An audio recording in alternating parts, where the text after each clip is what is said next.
اللہ جل شانہ نے اس سے پہلی آیات میں بھی اہل کتاب کی گمراہیوں کو واضح کیا اور پھر مسلمانوں کو قرآن کی نسبت سے، دین کی نسبت سے، عمل کی اعتبار سے نعمتوں کا تذکرہ کیا۔ نماز کی نعمت کا حق کیا ہے، قرآن کی نعمت کا حق کیا ہے، اللہ نے یہ جسم زندگی دی ہے، اس کو تمہیں استعمال کیسے کرنا ہے، طہارت، پاکیزگی، تیمم، یہ سارے مسائل بیان کرنے کے بعد اب اللہ جل شانہ نے دوبارہ ان لوگوں کا تذکرہ کیا کہ جنہوں نے اپنے دین کو بگاڑ دیا، جنہوں نے اپنے دین کے حقوق ادا نہیں کیے۔ جب دین کا حق ٹوٹتا ہے تو پھر دنیا میں جو بسنے والے لوگ ہوتے ہیں ان کے حقوق خود بخود ٹوٹ جاتے، وہ بربادیوں کا شکار ہوتے ہیں۔ جب پورا علم نہیں ہوگا تو عمل بھی ادھورا ہوگا۔ قرآن بیان کرتا ہے کہ یہود میں مرض کیا پیدا ہوا جس کی وجہ سے اللہ تعالیٰ کے ہاں لعنت اور پھٹکار کے وہ مستحق بن گئے، اللہ کا غضب اور غصہ ہوا۔ فرمایا اس کی وجہ یہ ہے الم تر الی الذین اوتوا نصیبا من الکتاب، کیا آپ نے ان لوگوں کو نہیں دیکھا جن کو کتاب کا کچھ حصہ ملا؟ وہ ایک حصے قرآن کو، کتاب کو، تورات کو پڑھتے ہیں، دوسرا حصہ پڑھتے ہی نہیں۔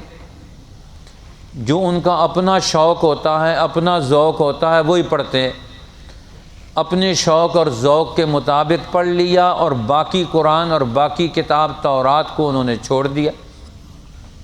تو یہ ہے آدھے آدھے دین کو ماننا، آدھی آدھی کتاب کو ماننا۔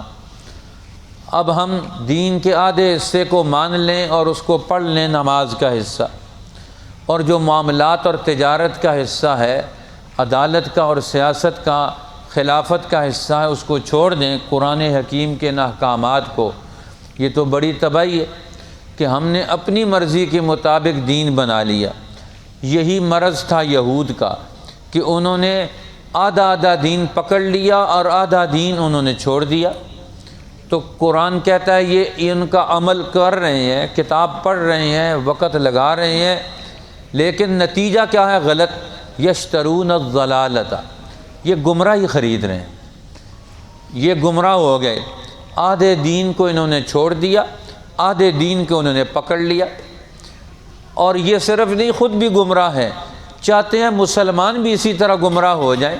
وَيُرِيدُونَ أَن تَضِلُّوا السَّبِيلَ، وہ چاہتے ہیں کہ مسلمان بھی اپنی کتاب کے ساتھ، اپنے قرآن کے ساتھ، اپنے نبی کے ساتھ آدھا آدھا تعلق رکھیں، پورا تعلق نہ رکھیں، یہ بھی گمراہ ہو جاؤ تم بھی۔ اب قرآن بھی پورا ہے اور نبی کی سیرت بھی پوری ہے، اب نبی کی سیرت کو اور قرآن کو آدھا آدھا کر کے ختم کر دیا جائے تو غلط۔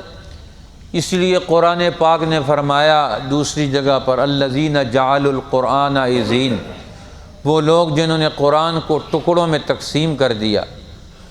فَوَرَبِّكَ لَنَسْأَلَنَّهُمْ أَجْمَعِينَ، تیرے رب کی قسم میں ان سے ضرور پوچھوں گا کہ انہوں نے میرے قرآن کا، میری کتاب کا حق کیوں نہیں ادا کیا۔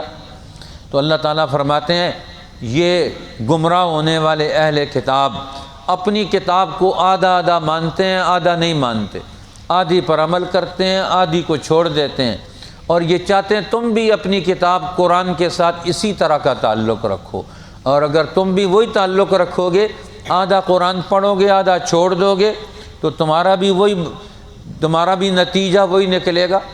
فرمایا واللہ اعلم باعدائکم، اللہ فرماتے ہیں مسلمانوں تمہیں خوب پتہ ہونا چاہیے کہ اللہ بھی خوب جانتا ہے تمہارے دشمنوں کو۔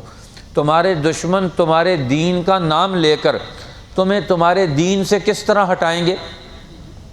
وہ یہ نہیں کہیں گے بے دینی کو اختیار کرو، وہ کہیں گے آدھے دین کو مان لو، اتنا حصہ دین کا مان لو، اتنے حصے کی باتیں کرو۔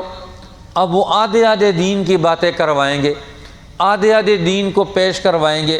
تو اللہ تمہارے دشمنوں کو خوب جانتا ہے کہ وہ تمہارے دین کو وہ اد کرٹا اور نصف نصف کر کے وہ تمہارے سامنے پیش کریں گے۔ تو اس لیے آدھی آدھی چیزیں مان لینا اور آدھی چیزیں چھوڑ دینا یہ تو بڑی گمراہی ہے۔ اس لیے قرآن نے دوسری جگہ حکم دیا یا ایھا الذین آمنوا ادخلوا فی السلم کافہ، اے ایمان والو تم پورے اسلام میں داخل ہو جاؤ، خود آدھے اسلام میں نہ داخل ہو، اور اسلام بھی پورا قبول کرو، آدھا اسلام قبول نہ کرو، تاکہ تم دنیا اور آخرت میں کامیاب ہو جاؤ گے۔ اس لیے فرمایا اللہ کی مدد چاہتے ہو، دوستی چاہتے ہو تو پھر تو پورا دین ماننا پڑے گا، یہود کا طریقہ نہیں چلے گا، آدھے دین کو ماننے۔ کفا باللہ ولیًا، تم کس کی ڈر کی وجہ سے، کس کی لالچ کی وجہ سے دین کو، آدھے دین کو مانتے ہو، آدھے کو چھوڑتے ہو؟ کیا اللہ تمہارا دوست نہیں ہے؟ کسی اور کی دوستی کی وجہ سے ڈر میں آ گئے ہو؟ کیا اللہ تمہارا مددگار نہیں ہے؟ تم کہتے ہو کہ ہم دین کے دوسرے حصے پر عمل کریں گے تو دنیا کے یہ دشمن ہمیں کیا کہیں گے؟ آج مسلمان ملک کہتے ہیں ہم سود کا نظام ختم کر دیں تو دنیا والے، امریکہ والے، برطانیہ والے وہ ہمارا ناطقہ بند کر دیں گے۔ ہم اگر اسلام کا عدالتی نظام لے آئیں تو پھر دنیا میں سے ہم کٹ جائیں گے، اگر اسلام کا معاشی نظام لے آئیں تو پھر دنیا سے ہم علیحدہ ہو جائیں گے، دنیا ہماری مدد نہیں کرے گی۔ پھر تم دنیا کی مدد کا انتظار کیوں کرتے ہو؟ پیدا تمہیں اللہ نے کیا، زمین اس نے تمہیں دی، نبی اس نے دیا تمہیں، تمہارا وجود اس نے پیدا کیا اور جانا تم نے اس کے پاس ہے، تو پھر کسی اور کی دوستی کا کیا مطلب؟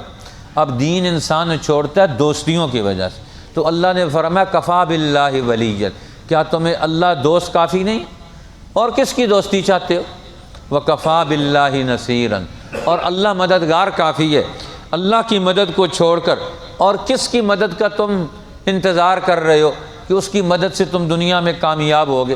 اللہ جل شانہ ہمیں اپنی مدد نصیب فرمائے، اپنی دوستی نصیب فرمائے، اور صحابہ کے طرز پر پورا دین اور امت کا 1200 سالہ دور پورے دین کو علم اور عمل میں اس کی محنت اور کوشش کرنا، اس کی جو محنتیں تھیں اللہ ان محنتوں کو امت کے اندر پھر سے زندہ فرمائے۔ اس لیے دین کے 3 بڑے شعبے ہیں، ان تینوں شعبوں کو زندہ رکھنا، شریعت، طریقت اور سیاست دینی۔ اب یہ تینوں بڑے شعبے ہیں، نبی اکرم صلی اللہ علیہ وسلم نے تینوں شعبوں کو اکٹھا چلایا، خلفائے راشدین نے اکٹھا چلایا، امت کے بزرگوں نے، اولیاء اللہ نے، علماء ربانیین نے، عادل بادشاہوں نے اکٹھا چلایا۔ آج بھی کامیابی اسی میں ہے، اللہ جل شانہ ہمیں اس کی طرف رجوع عطا فرمائے۔ انشاءاللہ ابھی ہمارے یہ طلباء جنہوں نے یہ 21 دن کے قریب کا یہ دورہ لغت العربیہ عربی لینگویج کورس یہاں انہوں نے مکمل کیا، انشاءاللہ ابھی اس کی تقریب ہوگی مختصر سی، آپ کا زیادہ ٹائم نہیں لیں گے، تاکہ یہ شوق بھی پیدا ہوتا ہے۔ ان بچوں نے قرآن پاک کی بنیاد عربی زبان ہے، رسول اللہ کی زبان عربی ہے، جنت والوں کی زبان عربی ہوگی، یہ مرنے کے بعد سب کی زبان عربی ہو جاتی ہے۔